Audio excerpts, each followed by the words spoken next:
ಎವಿಸಿ ಬಿಟ್ಸ್ಗೆ ಸ್ವಾಗತ. ನಾನು ಕಾವ್ಯ. ಮೊದಲಿಗೆ ಹೆಡ್ಲೈನ್ಸ್. ತುಂಗಭದ್ರಾ ನದಿಯಲ್ಲಿ ಈಜಲು ತೆರಳಿದ್ದ ಸಹೋದರರು ಸಾವು. ತಂದೆ ಕಣ್ಣೆದುರೇ ನಡೆದ ದುರಂತ. ಮುಗಿಲು ಮುಟ್ಟಿದ ಕುಟುಂಬಸ್ಥರ ಆಕ್ರಂದನ. ಕೆಲಸ ಕೊಡಿಸಿದಾಗಿ 25 ಕೋಟಿ ರೂಪಾಯಿ ವಂಚನೆ.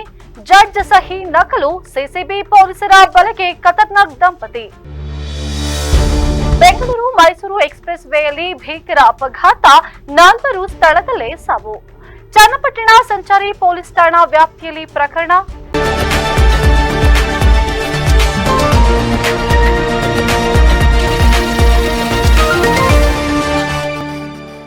ತುಂಗಭದ್ರಾ ನದಿಯಲ್ಲಿ ಈಜಲು ತೆರಳಿದ್ದ 2 ಸಹೋದರರು ನೀರಿನಲ್ಲಿ ಮುಳುಗಿ ದಾರುಣ ಸಾವನ್ನಪ್ಪಿದ್ದಾರೆ. ವಿಜಯನಗರ ಜಿಲ್ಲೆಯ ಹರಪನಹಳ್ಳಿ ತಾಲೂಕಿನ ಆಲವಾಗಲು ಗ್ರಾಮದಲ್ಲಿ ಘಟನೆ ನಡೆದಿದೆ. ಮನು 19 ವರ್ಷ ಹಾಗೂ ಪ್ರಜ್ವಲ್ 18 ವರ್ಷ ಮೃತ ಸಹೋದರರು. ತಂದೆಯ ಕಣ್ಣೆದುರೇ ಅಣ್ಣ ತಮ್ಮ ಪ್ರಾಣವನ್ನ ಬಿಟ್ಟಿದ್ದಾರೆ. ತಂದೆಯೊಂದಿಗೆ ತುಂಗಭದ್ರಾ ನದಿಗೆ 3 ಸಹೋದರರು ಈಜಲು ತೆರಳಿದ್ದರು. 2 ಸಹೋದರರು ಆಯತಪ್ಪಿ ನೀರಿನಲ್ಲಿ ಕೊಚ್ಚಿಕೊಂಡು ಹೋಗಿದ್ದಾರೆ. ತಂದೆ ಮಂಜಪ್ಪ ಅವರ ಸಮಯ ಪ್ರಜ್ಞೆಯಿಂದ ಕೊನೆಯ ಮಗ ಚಿರಂಜೀವಿ ಸಾವಿನಿಂದ ಪಾರಾದರು. 2 ಮಕ್ಕಳನ್ನ ಕಳೆದುಕೊಂಡ ಕುಟುಂಬಸ್ಥರ ಆಕ್ರಂದನ ಮುಗಿಲು ಮುಟ್ಟಿದೆ. ಆಲವಾಗಲು ಪೊಲೀಸ್ ಠಾಣೆಯಲ್ಲಿ ಪ್ರಕರಣ ದಾಖಲಾಗಿದೆ. ಕೋರ್ಟ್ನಲ್ಲಿ ಕೆಲಸವನ್ನ ಕೊಡಿಸುವುದಾಗಿ ಸುಮಾರು 500ಕ್ಕೂ ಹೆಚ್ಚು ಜನರಿಗೆ ವಂಚಿಸಿದ ದಂಪತಿಯನ್ನ ಸಿಸಿಬಿ ಪೊಲೀಸರು ಬಂಧಿಸಿದ್ದಾರೆ. ಬಂಧಿತ ಆರೋಪಿಗಳನ್ನ ಜೈಸನ್ ಡಿಸೋಜಾ ಮತ್ತು ಲವಿನಾ ಎಂದು ಗುರುತಿಸಲಾಗಿದೆ. ಈ ಜೋಡಿ ನಿರುದ್ಯೋಗಿಗಳಿಗೆ ಮತ್ತು ಖಾಸಗಿ ಕಂಪನಿಯಲ್ಲಿ ಕೆಲಸವನ್ನ ಮಾಡುತ್ತಿದ್ದ ಅಮಾಯಕರನ್ನ ಟಾರ್ಗೆಟ್ ಮಾಡಿ ವಂಚಿಸುತ್ತಿದ್ದರು. ಕೋರ್ಟ್ನಲ್ಲಿ ಡಿ ಗ್ರೂಪ್ ಕೆಲಸವನ್ನ ಕೊಡಿಸುವುದಾಗಿ ಬರೋಬ್ಬರಿ ಒಬ್ಬರಿಂದ 10 ರಿಂದ 25 ಲಕ್ಷ ರೂಪಾಯಿವರೆಗೆ ಹಣವನ್ನ ಪಡೆದು ವಂಚಿಸಿದ್ದಾರೆ. ಹೀಗೆ ಸುಮಾರು 500ಕ್ಕೂ ಹೆಚ್ಚು ಜನರಿಂದ 25 ಕೋಟಿ ರೂಪಾಯಿಗೂ ಹೆಚ್ಚು ಹಣವನ್ನ ಪಡೆದು ವಂಚಿಸಿದ್ದಾರೆ ಎನ್ನಲಾಗಿದೆ. ನ್ಯಾಯಾಧೀಶರ ಸಹಿಯನ್ನೇ ನಕಲನ್ನ ಮಾಡಿ ಆರ್ಡರ್ ಪ್ರತಿ ಎಂದು ಅಮಾಯಕರಿಗೆ ಈ ಜೋಡಿ ನಂಬಿಸಿತ್ತು. ಕೆಲಸ ಕೇಳಿದ್ರೆ ನಾಳೆ ನಾಡಿದ್ದು ಎಂದು ಕಥೆಯನ್ನ ಹೇಳುತ್ತಿದ್ದರು. ಕೊನೆಗೂ ಫೋನ್ ರಿಸೀವ್ ಅನ್ನ ಮಾಡುತ್ತಲೇ ಇರಲಿಲ್ಲ. ಮೋಸ ಹೋಗಿರೋದು ಗೊತ್ತಾಗಿ ಸಿಸಿಬಿಗೆ ಸಂತ್ರಸ್ತರು ದೂರನ್ನ ನೀಡಿದ್ದರು. ಆರೋಪಿಗಳು ವಂಚನೆಗಾಗಿ ಒಂದು ಜಾಲವನ್ನೇ ಸೃಷ್ಟಿಸಿದರು. ಜನರನ್ನ ನಂಬಿಸಲು ಹಣವನ್ನ ಪಡೆಯಲು ಏಜೆಂಟ್ಗಳನ್ನ ನೇಮಿಸಿಕೊಂಡಿದ್ದರು. ದಾಖಲೆ ಪರಿಶೀಲನೆ ಅಂತ ಖಾಸಗಿ ಹೋಟೆಲ್ಗೆ ಕರೆಸಿಕೊಂಡು ಬೇರೆಯವರಿಗೆ ಆಫರ್ ಲೆಟರ್ ಬಂದಿದೆ ಎಂದು ನಕಲಿ ಆಫರ್ ಲೆಟರ್ ಅನ್ನ ತೋರಿಸಿ ವಂಚನೆಯನ್ನ ಮಾಡಿದ್ದಾರೆ. 2ರನ್ನ ಬಂಧಿಸಿ ವಿಚಾರಣೆಯನ್ನ ನಡೆಸಲಾಗುತ್ತಿದೆ. ಈ ಸಂಬಂಧ ಬಸವೇಶ್ವರ ನಗರ ಪೊಲೀಸ್ ಠಾಣೆಯಲ್ಲಿ ಸಂತ್ರಸ್ತರಿಂದ ದೂರು ದಾಖಲಾಗಿದೆ. ಹಿಂದೆ ಕೂಡ ಸರ್ಕಾರಿ ಕೆಲಸವನ್ನ ಕೊಡಿಸುವುದಾಗಿ ದಂಪತಿ ವಂಚಿಸಿದ್ರು. 2024ರಲ್ಲಿ ಬಂಧನಕ್ಕೊಳಗಾಗಿ ರಿಲೀಸ್ ಆಗಿದ್ರು. ಮತ್ತೆ ಅದೇ ಚಾಳಿಯನ್ನ ಮುಂದುವರಿಸಿ ಪೊಲೀಸರ ಅತಿಥಿಯಾಗಿದ್ದಾರೆ. ಬೆಂಗಳೂರು ಮೈಸೂರು ಹೆದ್ದಾರಿಯಲ್ಲಿ ಇಂದು ಬೆಳ್ಳಂಬೆಳಗ್ಗೆ ಡಿವೈಡರ್ಗೆ ಬಸ್ ಡಿಕ್ಕಿಯಾಗಿ 4 ಪ್ರಯಾಣಿಕರು ಸ್ಥಳದಲ್ಲೇ ಸಾವಿಗೀಡಾಗಿದ್ದಾರೆ. ಕೇರಳ ಮೂಲದ ಪಿಕೆ ಟ್ರಾವೆಲ್ಸ್ ಕಂಪನಿಗೆ ಸೇರಿದ ಬಸ್ ಕೇರಳದಿಂದ ಬೆಂಗಳೂರು ಕಡೆಗೆ ತೆರಳುತ್ತಿತ್ತು.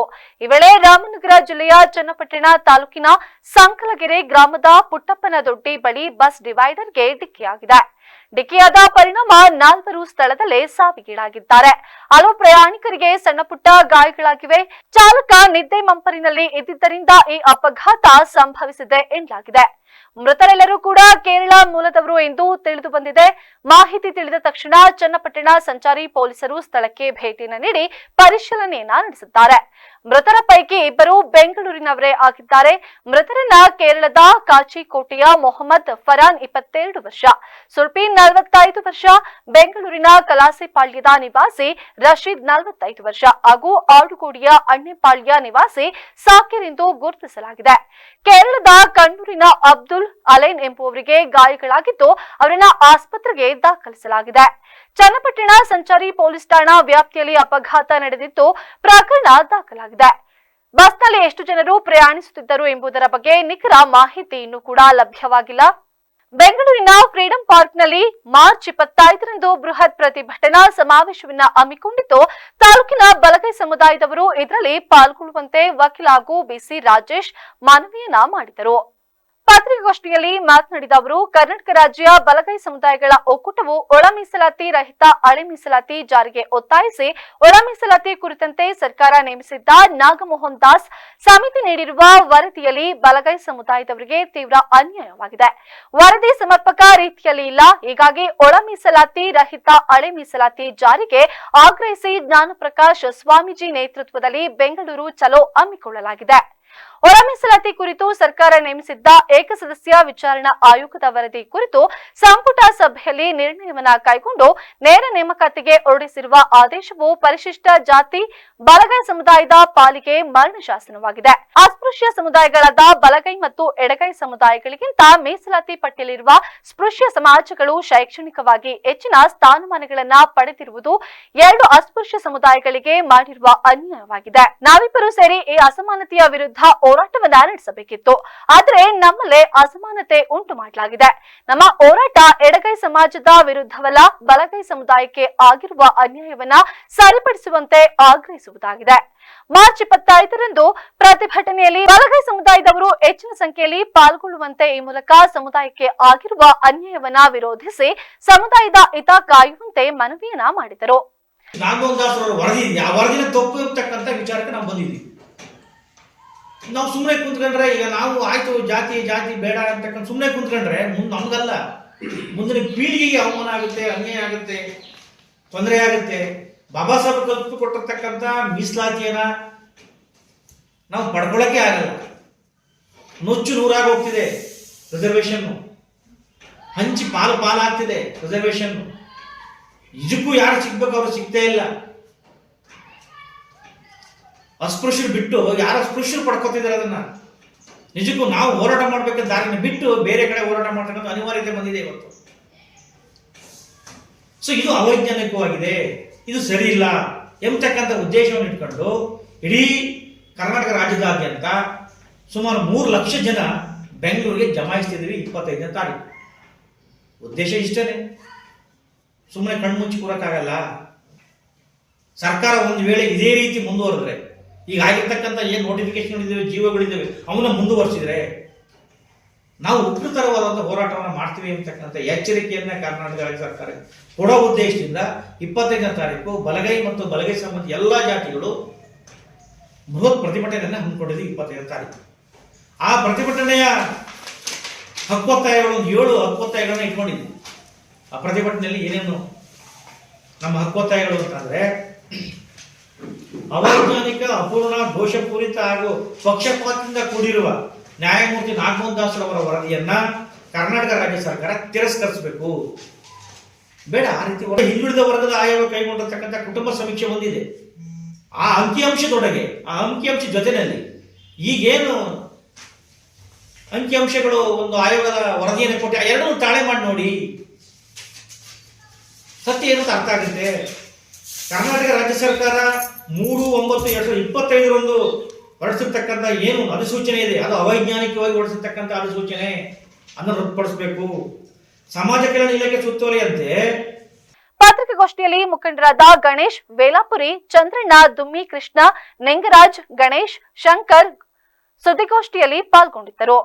ನಗರ ವ್ಯಾಪ್ತಿಯಲ್ಲಿ ಹೌಸಿಂಗ್ ಫಾರ್ ಆಲ್ ಯೋಜನೆಯಡಿ ಈಗಾಗಲೇ ನಿರ್ಮಾಣವಾಗಿರುವ 328 ಮನೆಗಳನ್ನ ಮಾರ್ಚ್ 30ರಂದು ಫಲಾನುಭವಿಗಳಿಗೆ ವಿತರಿಸಲಾಗುವುದು ಎಂದು ಶಾಸಕ ಕೆಎಂ ಶಿವಲಿಂಗೇಗೌಡ ತಿಳಿಸಿದ್ದಾರೆ. ನಗರಸಭೆಯಲ್ಲಿ ಸುದ್ದಿಗಾರರೊಂದಿಗೆ ಮಾತನಾಡಿದ ಅವರು, ನಗರದ ವಸತಿ ರಹಿತರಿಗೆ ಸೂರನ್ನ ನಿರ್ಮಿಸಿ ಕೊಡುವ ದಶಕದ ಕನಸು ಕೊನೆಗೂ ಕೂಡ ನನಸಾಗಿದ್ದು, ರಾಜ್ಯ ಮತ್ತು ಕೇಂದ್ರ ಸರ್ಕಾರದ ಸಂಯುಕ್ತ ಆಶ್ರಯದಲ್ಲಿ ಫಲಾನುಭವಿಯಿಂದಲೂ ಕೂಡ 1 ಲಕ್ಷ ರೂಪಾಯಿಯನ್ನ ಸ್ವೀಕರಿಸಿ ಈಗಾಗಲೇ ಸಿದ್ಧವಾಗಿರುವ ಮನೆಗಳು ಸಕಲ ಮೂಲಭೂತ ಸೌಕರ್ಯಗಳನ್ನ ಒಳಗೊಂಡಿದ್ದು, ಮುಂದಿನ ದಿನಗಳಲ್ಲಿ ಇದೊಂದು ಮಾದರಿ ಬಡಾವಣೆ ಆಗಲಿದೆ ಎಂದು ವಿಶ್ವಾಸವನ್ನ ವ್ಯಕ್ತಪಡಿಸಿದರು. ಬಡವರು ಹಾಗೂ ನಿರ್ಗತಿಕರಿಗೆ ಸದೃಢ ಮನೆಯೊಂದನ್ನ ನಿರ್ಮಿಸಿಕೊಡುವ ಸಂಕಲ್ಪದೊಂದಿಗೆ ಹೌಸಿಂಗ್ ಫಾರ್ ಆಲ್ ಯೋಜನೆಯನ್ನ ಕೈಗೆತ್ತಿಕೊಂಡು 1181 ಮನೆಗಳನ್ನ ನಿರ್ಮಿಸುವ ಮಹತ್ವಾಕಾಂಕ್ಷಿ ಯೋಜನೆಯಲ್ಲಿ ಮೊದಲ ಹಂತವಾಗಿ 328 ಮನೆಗಳನ್ನ ಪೂರ್ಣಗೊಳಿಸಿದ್ದು, ಫಲಾನುಭವಿಗಳ ವಿತರಣೆಗೆ ಸಿದ್ಧವಾಗಿದೆ. ಇನ್ನು 412 ಮನೆಗಳಿಗೆ ಆರ್ಸಿಸಿ ಹಾಕಲಾಗಿದ್ದು, 252 ಮನೆಗಳಿಗೆ ಕಾಮಗಾರಿ ಪ್ರಗತಿಯಲ್ಲಿದೆ. ಆದರೆ ಫಲಾನುಭವಿಗಳೇಕೋ ಮನೆಯನ್ನ ಪಡೆದುಕೊಳ್ಳಲು ಮೀನಾಮೇಷವನ್ನ ಎಣಿಸುತ್ತಿರುವುದು ವಿಷಾದದ ಸಂಗತಿ ಎಂದು ತಿಳಿಸಿದ್ದಾರೆ.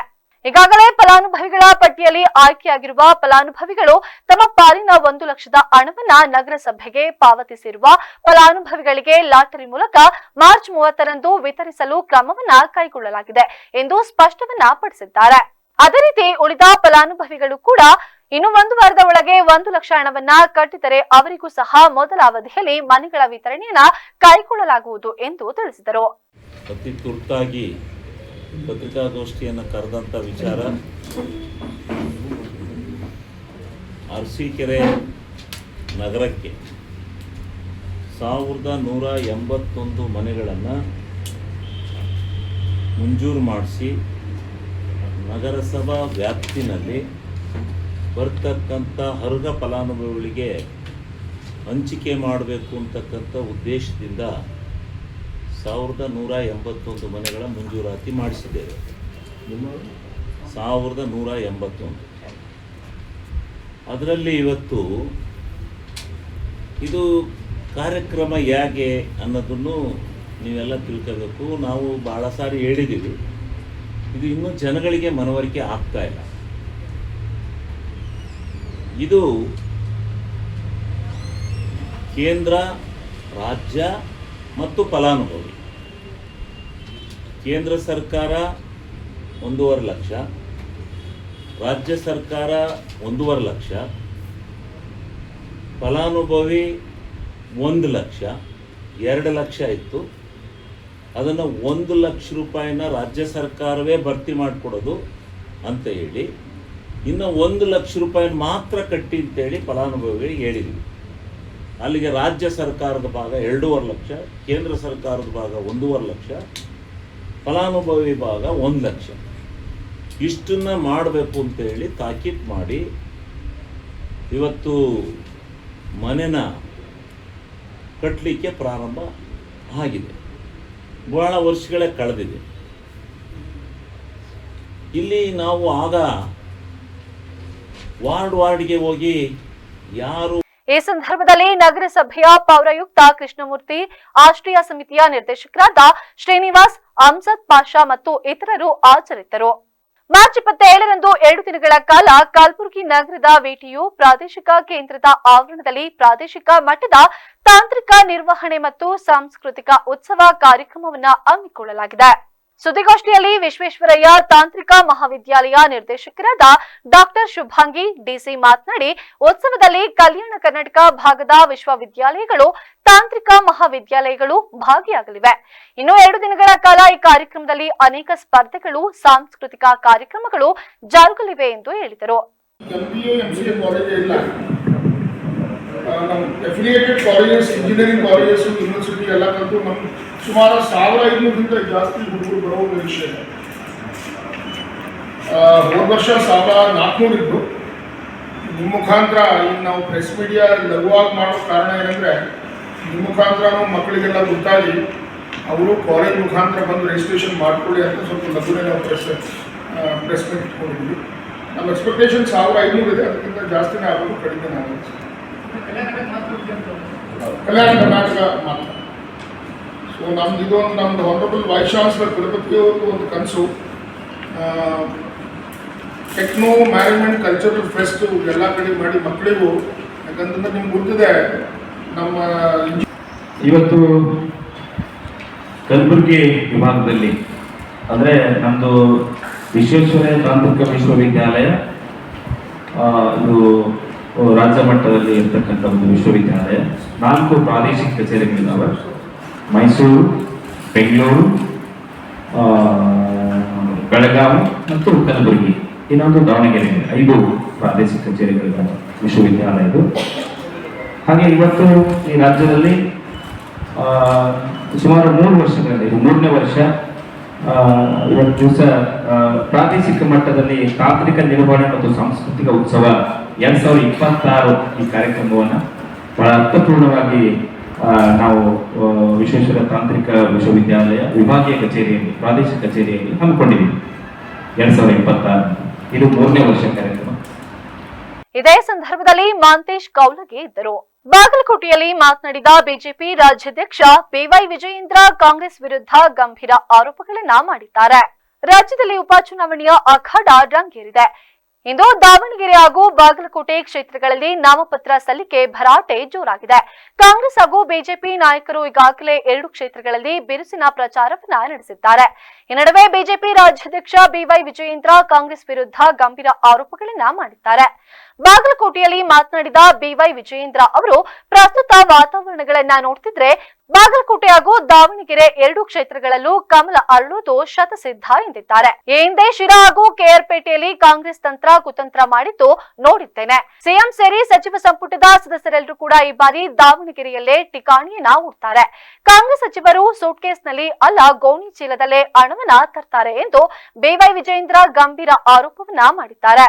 ಅಮೆರಿಕ ಅಧ್ಯಕ್ಷ ಡೊನಾಲ್ಡ್ ಟ್ರಂಪ್ ಇರಾನ್ಗೆ 48 ಗಂಟೆಗಳ ಗಡುವನ್ನ ನೀಡಿ ಹಾರ್ಮುಜ್ ಜಲಸಂಧಿಯನ್ನ ತಕ್ಷಣ ತೆರೆಯದಿದ್ದರೆ ಇರಾನ್ ದೇಶದ ಪ್ರಮುಖ ವಿದ್ಯುತ್ ಸ್ಥಾವರಗಳನ್ನ ಗುರಿಯಾಗಿಸಿ ದಾಳಿಯನ್ನ ನಡೆಸುವುದಾಗಿ ಎಚ್ಚರಿಕೆಯನ್ನ ನೀಡಿದೆ. ಮಧ್ಯಪ್ರಾಚ್ಯದಲ್ಲಿ ನಡೆಯುತ್ತಿರುವ ಯುದ್ಧ ದಿನೇ ದಿನೇ ಭೀಕರ ಸ್ವರೂಪವನ್ನ ಪಡೆಯುತ್ತಿದ್ದು ಈ ಪರಿಸ್ಥಿತಿ ಜಾಗತಿಕ ಮಟ್ಟದಲ್ಲಿ ಆತಂಕವನ್ನ ಹುಟ್ಟಿಸಿದೆ. ಅಮೆರಿಕ ಮತ್ತು ಇರಾನ್ ನಡುವಿನ ಉದ್ವಿಗ್ನತೆ ತೀವ್ರಗೊಂಡಿದ್ದು ಹಾರ್ಮುಜ್ ಜಲಸಂಧಿ ವಿಚಾರದಿಂದ ಸಂಘರ್ಷ ಮತ್ತಷ್ಟು ಗಂಭೀರ ಹಂತವನ್ನ ತಲುಪಲಿದೆ. ಅಮೆರಿಕ ಅಧ್ಯಕ್ಷ ಡೊನಾಲ್ಡ್ ಟ್ರಂಪ್ ಇರಾನ್ಗೆ 48 ಗಂಟೆಗಳ ಕಾಲ ಗಡುವನ್ನ ನೀಡಿ ಹಾರ್ಮುಜ್ ಜಲಸಂಧಿಯನ್ನ ತಕ್ಷಣ ತೆರೆಯದೆ ಇದ್ದರೆ ಇರಾನ್ ದೇಶದ ಪ್ರಮುಖ ವಿದ್ಯುತ್ ಸ್ಥಾವರಗಳನ್ನ ಗುರಿಯಾಗಿಸಿ ದಾಳಿಯನ್ನ ನಡೆಸುವುದಾಗಿ ಎಚ್ಚರಿಕೆಯನ್ನ ನೀಡಿದೆ. ಇದಕ್ಕೆ ತಕ್ಷಣ ಪ್ರತಿಕ್ರಿಯಿಸಿರುವ ಇರಾನ್ ನಮ್ಮ ಮೇಲೆ ದಾಳಿಯನ್ನ ನಡೆಸಿದರೆ ಜಲಸಂಧಿಯನ್ನ ಸಂಪೂರ್ಣವಾಗಿ ಮುಚ್ಚಲಾಗುವುದು ಎಂದು ಕಠಿಣ ಎಚ್ಚರಿಕೆಯನ್ನ ನೀಡಿದೆ. ಇರಾನ್ ಸಂಸದ ಅಧ್ಯಕ್ಷ ಮೊಹಮ್ಮದ್ ಬಕರ್ ಕಲಿಬಾಫ್ ಕಠಿಣ ಎಚ್ಚರಿಕೆಯನ್ನ ನೀಡಿದ್ದು ನಮ್ಮ ವಿದ್ಯುತ್ ಮತ್ತು ಮೂಲಸೌಕರ್ಯಗಳ ಮೇಲೆ ದಾಳಿ ನಡೆದರೆ ಗಲ್ಫ್ ಪ್ರದೇಶದ ತೈಲ ಶುದ್ಧೀಕರಣ ಘಟಕಗಳು, ಬಂದರುಗಳು ಮತ್ತು ಪ್ರಮುಖ ಮೂಲಸೌಕರ್ಯಗಳನ್ನ ಗುರಿಯಾಗಿಸಲಾಗುತ್ತದೆ ಎಂದು ಹೇಳಿದ್ದಾರೆ. ಮತ್ತೊಮ್ಮೆ ಹೆಡ್ಲೈನ್ಸ್. ತುಂಗಭದ್ರಾ ನದಿಯಲ್ಲಿ ಈಜಲು ತೆರಳಿದ್ದ ಸಹೋದರರು ಸಾವು, ತಂದೆ ಕಣ್ಣೆದುರೇ ನಡೆದ ದುರಂತ, ಮುಗಿಲು ಮುಟ್ಟಿದ ಕುಟುಂಬಸ್ಥರ ಆಕ್ರಂದನ. ಕೆಲಸ ಕೊಡಿಸಿದ್ದಾಗಿ 25 ಕೋಟಿ ರೂಪಾಯಿ ವಂಚನೆ, ಜಡ್ಜ್ ಸಹಿ ನಕಲು, ಸಿಸಿಬಿ ಪೊಲೀಸರ ಬಲೆಗೆ ಖತರ್ನಾಕ್ ದಂಪತಿ. ಬೆಂಗಳೂರು ಮೈಸೂರು ಎಕ್ಸ್ಪ್ರೆಸ್ ವೇಯಲ್ಲಿ ಭೀಕರ ಅಪಘಾತ, 4 ಸ್ಥಳದಲ್ಲೇ ಸಾವು. ಚನ್ನಪಟ್ಟಣ ಸಂಚಾರಿ ಪೊಲೀಸ್ ಠಾಣಾ ವ್ಯಾಪ್ತಿಯಲ್ಲಿ ಪ್ರಕರಣ. ಇದೇ ಹೊತ್ತಿನ ವಿಶೇಷ ಸುದ್ದಿ. ಪ್ರತಿಕ್ಷಣ ನಿಮ್ಮೊಂದಿಗೆ ವಿವಿಸಿ ನ್ಯೂಸ್, ಸತ್ಯದ ಕಡೆ ನಮ್ಮ ನಡೆ.